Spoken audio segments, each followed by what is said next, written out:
ఆచార్యస్వామి, మహదాచార్యస్వామి, అలాగే జ్ఞానబ్రహ్మ, ఆర్షవిద్యావాచస్పతి అయినటువంటి శ్రీ శ్రీ శ్రీ సుందర చైతన్యానంద స్వామి వారి యొక్క దివ్య పదపద్మాలకు మనసా వాచా కర్మణ త్రికరణశుద్ధిగా నమస్కారాలు అర్పిస్తూ, ఈ అవకాశం కలిగిన తర్వాత, ఈ ప్రాంగణంలో కూర్చున్న తర్వాత రాముణ్ణి సందర్శించినటువంటి శబది ఎలా మాట్లాడలేకపోయిందో అలాగే నేను కూడా మాట్లాడలేక నమస్కారం చేస్తున్నాను. అయితే మరి ఆదేశించారు, ఆజ్ఞాపించారు, ఆ ఇన్స్పిరేషన్ కూడా మీరే ఇస్తున్నారనే భావనతోటి మాట్లాడటానికి ప్రయత్నించిన స్వామీజీ. శృతయో ఎత్ర వర్తంతి తత్ర వర్తంతి వై నరాహ అన్నాడు. ఇది శృతి మందిరం. ఇక్కడ ఉన్నటువంటి వాళ్ళందరూ కూడా శృతి శిరోమణి అయినటువంటి ఆ స్వాచస్పతి అందిస్తూ ఉంటే వేదాంత సారాన్ని గ్రోలుతూ ఉన్నారు మీరందరూ కూడా. కనుక మీరందరూ మానవులతో సమానమయ్యా అన్నాడు. శృతయో ఎత్ర వర్తంతి తత్ర వర్తంతి వై నరాహ, మతయో ఎత్ర వర్తంతి తత్ర వర్తంతి వానరాహ. దీనికి ఆశపడినటువంటి వాళ్ళు, దీనికి ఇష్టపడినటువంటి వాళ్ళు ఎవరన్నా ఉన్నారంటే కోతులతో సమానమయ్యా అని చెప్పాడు. నరాహ వానరాహ. వానరాహ. ఇక్కడ ఉన్నది మనమందరం కూడా మానవ మాత్రులం కనుక మానవుణ్ణి మాధవుడిగా తయారు చేయాలని, నరుణ్ణి నారాయణుడిగా మలచాలనే ఉద్దేశంతో స్వామి ఈ నారాయణ స్మరణాన్ని మనకు అందించారు మహానుభావుల మాట. ఈ నారాయణ స్మరణం అనేటువంటి చాలా విశిష్టమైనదిగా భావన చేస్తూ మనందరం తరించడం కోసం అందించింది కనుక ఇది చక్కగా అందరూ ఈ రోజు నుంచి ప్రారంభం చేసి ప్రతినిత్యము కూడా మీరు ఆచరిస్తూ, అనుసరిస్తూ, పఠిస్తూ తరించవలసిందిగా కోరుకుంటున్నాం. అక్కడ ఒకటి ఉంది, అది శృతి నిలయం అంటామాట. ఇది శృతి మందిరం అయితే యాగశాల శృతి నిలయమయ్యా అన్నారు. అక్కడ కారణం ఏమిటంటే తూర్భాగంలో చక్కగా ఋగ్వేద మంత్రం ఉంటుంది, అగ్నిమీళే పురోహితం అంటూ. దక్షిణ భాగంలో ఇషేతోర్జేత్వ అంటూ దానికి సంబంధించి యజుర్వేద మంత్రం ఉంటుంది. పడమర భాగంలోనేమో చక్కగా సామవేద మంత్రం అగ్నాయాహివీతయే అంటూ. ఉత్తర భాగంలో షన్నోదేవీరభిష్టయ అంటూ అథర్వణ మంత్రం ఉంటుంది. కనుక 4 వేదాలకు నిలయమైనటువంటి ఆలయం కనుక అది శృతి నిలయం మాట. అక్కడ కూడా స్వామివారు నిత్యము కూడా ఆ శృతి నిలయాన్ని దర్శిస్తూ ఉంటారు, అక్కడి నుంచి దర్శిస్తూ ఉంటారు. అంటే రెండవ ఆలోచన లేనటువంటి మహనీయ మూర్తి. సముద్రంలో నీటి బిందువులు ఎవరన్నా గణించగలరా, లెక్క పెట్టగలరా? సాధ్యం కాదు. స్వామివారి యొక్క వైభవాన్ని కూడా గణించడానికి అక్షరవాంగ్మయంలో మాటలు లేవంటే ఏమాత్రం అతిశయోక్తి కాదు. స్వామి ఒక్క చిన్న విషయాన్ని మనవి చేస్తున్నాం, మీ అందరూ బాగా చక్కగా శ్రద్ధగా వినవలసిందిగా కోరుకుంటున్నాం. ఉత్తర గర్భవతిగా ఉంది, అపాండవం చేయాలి. ఆ గర్భస్థ శిశువుని కనుక ఆ విధంగా నశింపచేస్తే పాండవ వంశం ఉండదు. కనుక అశ్వత్థామ బ్రహ్మశిరోనామకాస్త్రాన్ని ప్రయోగించాడు. అది కాస్త గర్భంలోకి వెళ్ళిపోయిందట. వెళ్ళిన తర్వాత అస్త్రం పనిచేస్తూ ఉంది. ఆ సమయంలో లోపల బిడ్డ కాస్త భగవంతుని ప్రార్థన చేస్తే అంగుష్టమాత్ర దేహుడై ప్రవేశించినటువంటి వాడై ఆ అస్త్రాన్ని కాస్త నిర్వీర్యం చేశాట పరమాత్మ స్వరూపుడు. ఆ తర్వాత బిడ్డ పుట్టిన తర్వాత చూస్తే తల్లికి కొంచెం ఇబ్బందికరంగా అనిపించింది. కురూపిగా కనిపిస్తున్నాడు, ఆ విధంగా అందంగా కనిపించలా. కాకి పిల్ల కాకి ముద్దైనప్పటికీ కూడా ఎందుకు అనిపించింది, ఉత్తర గర్భవాసాన పుట్టిన బిడ్డ ఇలా ఉన్నాడంటే చాలా బాధాతప్తంగా ఉంది. నామకరణం చేసే రోజు అందరూ వచ్చారయ్యా అన్నాడు. పరమాత్మ కనిపిస్తున్నాడు. ఆయన పాదాలను ఆశ్రయించి కన్నీటితో ఆయన పాదాలను కడిగినటువంటిది అయ్యి, నా బిడ్డ స్వరూపంగా మాట్లాడే అవకాశం లేదు, మారే అవకాశం లేదా అని కోరిందట. తప్పకుండా అవుతాడమ్మా అని చెప్పాట. అయితే బ్రహ్మచారి అయినటువంటి వాడు స్పృశిస్తే, తాకితే చాలు అతను చక్కగా ఆ విధంగా స్వరూపంగా మారుతాడు, అందంగా ఉంటాడు, మన్మధుడికే మన్మధుడిగా ఉండేలాగా ఉంటాడయ్యా అని చెప్పాడు. సరే అని చెప్పి ఇలా చక్కగా పరిశీలించి చూస్తే భీష్మ పితామహుల వారు ఉన్నారయ్యా అన్నాడు పక్కనే. ఆయన దగ్గరికి వెళ్ళి నమస్కారం చేసింది. ఆయన అన్నాడు, నేను బ్రహ్మచారిని కాదమ్మా అన్నట్ట. అదేమిటి స్వామి అంటే, ఇదిగో అంబా, అంబాలిక, అంబా అని చెప్తుంటాం కదా, అంబోను ఆ విధంగా అంగీకరించకపోతే అలా చేయి పట్టుకొని రథం మీదకి ఎక్కించాను కనుక నాకు స్పర్శ దోషం ఉందమ్మా, స్పృష్టు దోషం ఉంది, నేను బ్రహ్మచారిని కాదయ్యా అన్నాడు. పంచమవేదంలో చెప్పిన మాట వింటే కనుక పరస్త్రీని స్పృశిస్తేనే బ్రహ్మచర్యం నశిస్తుందయ్యా అని చెప్పారు కనుక అంతటి వైభవంగా ఆయన వెనక్కి తప్పుకున్నాడు. ఇక కనిపించిన వాళ్ళు ఎవరయ్యా అంటే మన ఆంజనేయ స్వామి వారు కనపడ్డాడు, అక్కడే ఉన్నాడు.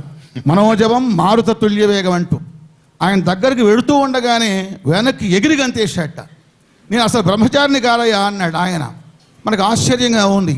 సీతాన్వేషణ కోసం వెళ్ళే సమయంలో అమ్మను వెతకడం కోసం ఆ రాత్రి రాక్షస గృహాల్లో అలా వెతుకుతూ వెడుతూ ఉంటే 12 గంటలకి అనేక రకాల అవస్థల్లో ఉన్నటువంటి ఆ స్త్రీలను చూశాను కనుక నాకు దృష్టి దోషం ఉందమ్మా అని చెప్పాట స్వామివారు. వివస్త్రలుగా ఉంది. అందువలన వెంటనే ఆ విధంగా ఆయన బ్రహ్మచారి కాదంటే ఇక చుట్టూ కలయి చూస్తే ఎవరు కనిపించాల. మళ్ళీ పరమాత్మని ఆశ్రయిస్తే పరమాత్మ దగ్గరగా వెళ్ళినటువంటి వాడై ఆ బిడ్డను స్పృశిస్తే వెంటనే సూపంగా మారాడయ్యా అన్నాడు. ఇదేమిటండి ఆశ్చర్యకరంగా ఉంది. అష్ట భార్యలు ఉన్నారు, 16,000 పక్కన ఉన్నారు, ఆ విధంగా కనబడుతున్నారు. వీళ్ళంతా ఉన్నప్పటికీ కూడా ఆయన ఎలా బ్రహ్మచారి అయినాడయ్యా అంటే ఇవన్నీ బాహ్యంగా కనిపించేవే తప్ప అసంగత్వం అటాచ్మెంట్స్ లేనటువంటి వాడు పరమాత్మ స్వరూపుడయ్యా అన్నాడు. అలాగే ఇక్కడ కూడా మన స్వామిని అక్కడ 2 భంగిమలో చూస్తున్నాం వేదిక మీద. ఒక స్వామి ఏమో స్థానక భంగంలో ఉన్నాడు, అంటే స్థానకం అంటే నిలబడి ఉన్నాడు స్వామివారు శ్రీకృష్ణ పరమాత్మ. మరొక స్వామి ఇక్కడ గరుడాసనారుడై ఉన్నాడు. గరుడు ఆసనంగా కూడా పనిచేస్తూ ఉంటాడట. లక్ష్మీదేవికి నామాల్లో స్వామి గరుడాసనాయ నమః ఉంది. స్వామికి అమ్మవారికి ఎట్లయితే ఆసనం అయినప్పుడు స్వామి కూడా ఆసనం అవుతాడు కనుక గరుడు ఆసనారూఢుడు అయినటువంటి స్వామి కనిపిస్తున్నారంటే అక్కడ నిలబడిన స్వామి అక్కడ ఉంటే కూర్చున్న స్వామి ఇక్కడ ఉన్నారయ్యా అని మనవి చేస్తున్నాం. అటువంటి ఇది దోషం కాదా? అసలు ఆయన నిలబెట్టి కూర్చోడు, ఇద్దరు ఒకటే స్వామి, తేడా లేదు కదా. అలా కూర్చున్నారు స్వామివారు. అందువలన మీరు బాగా గుర్తించాలి. 46, 47 నుంచి వచ్చిన వాళ్ళు ఉన్నారు కానీ గుర్తించలేదేమో అనిపిస్తుంది నాకు. రాత్రి హరిశ్చంద్రుడి పాత్ర చెప్పినప్పుడు గడ్డం నల్లగా ఉంది, తెల్లగా ఉందని స్వామి ఒక సొరగ వేశారు పైన కూడా ఇక్కడ. అంటే ఈ బాహ్యమైన శరీరం మీద ఏమాత్రం వ్యామోహం లేనటువంటి వ్యక్తి భౌతిక దేహంలో ఉన్నటువంటి స్వామివారు మాత్రమే శ్రీ శ్రీ శ్రీ సుందర చైతన్యానంద స్వామివారు.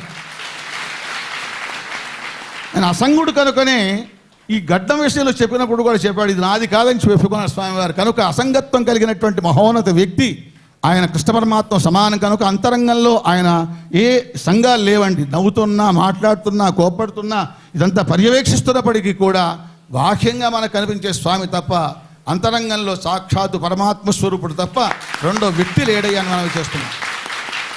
అలాగే మరొక విషయం చక్కగా మనవి చేయాలంటే, రేపు ఉదయం మీకు లడ్డు ప్రసాదం తింటారు అయిపోతుంది, ఫోటో ఇంట్లో పెట్టుకుంటారు, బయటకు వెళ్తే కనపడదయ్యా అని మనవి చేస్తున్నాం.